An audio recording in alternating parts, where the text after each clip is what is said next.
রাষ্ট্রপতি হয়েও বেচারা মহা বিপদে পড়ছে। একবার জয় বাংলা বলতে হয়, আবার জিন্দাবাদ বলতে হয়। বাংলাদেশে জগতে কোনো রাষ্ট্রপতি এত বিপদে পড়ছে বলে আমার কাছে মনে হয় না।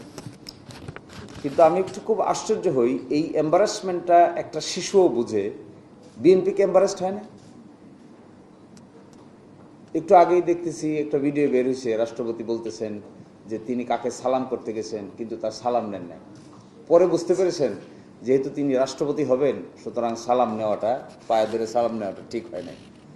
সেই লোক এসে বাংলাদেশ জিন্দাবাদ বলতেছে, আবার সেই লোক রাষ্ট্রপতি আছেও। বিএনপি দেখলাম ভেরি হ্যাপি। তো এম্বারাসড হলে হ্যাপি হয়, এটা বিএনপিকে না দেখলে এরকম আজব চিজ জগতে আর আছে কিনা আমার কাছে খুবই আশ্চর্য মনে হয়। কেমন আজব চিজ।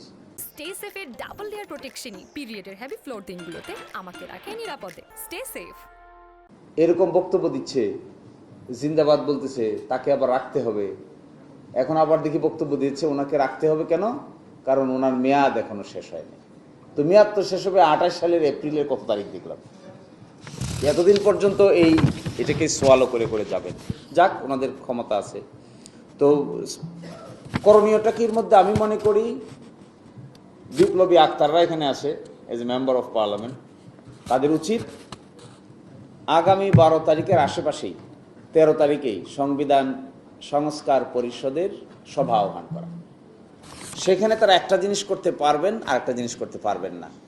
তারা ওখানে সংবিধান সংক্রান্ত বিষয় সমাধান করতে পারবেন না, কারণ আইনে বলা আছে সংবিধান সংস্কার সংক্রান্ত কোনো প্রস্তাব অনুমোদনের জন্য পরিষদের মোট সদস্যদের সংখ্যাগরিষ্ঠ ভোটে সিদ্ধান্ত গৃহীত হইবে।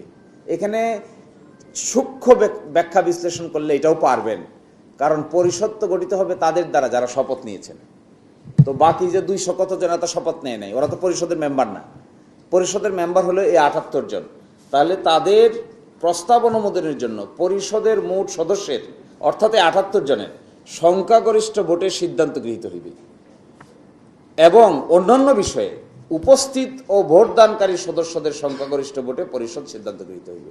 সংবিধান ছাড়া অন্যান্য যে সংস্কারের বিষয় আছে এগুলোতে ওই সকলের উপস্থিতির কোনো প্রয়োজনই নেই। উপস্থিতদের অধিকাংশ হয়ে যাবে, অর্থাৎ 60 জন উপস্থিত হইলে কোরাম হয়, তার অধিকাংশ কত হয়? 31 জন।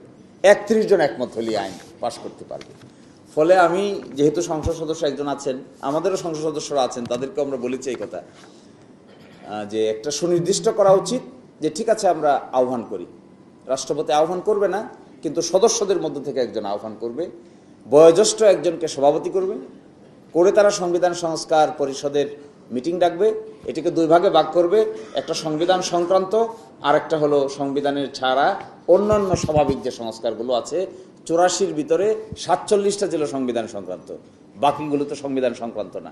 সুতরাং এগুলো করতে কোনো আইনগত বাধা নাই।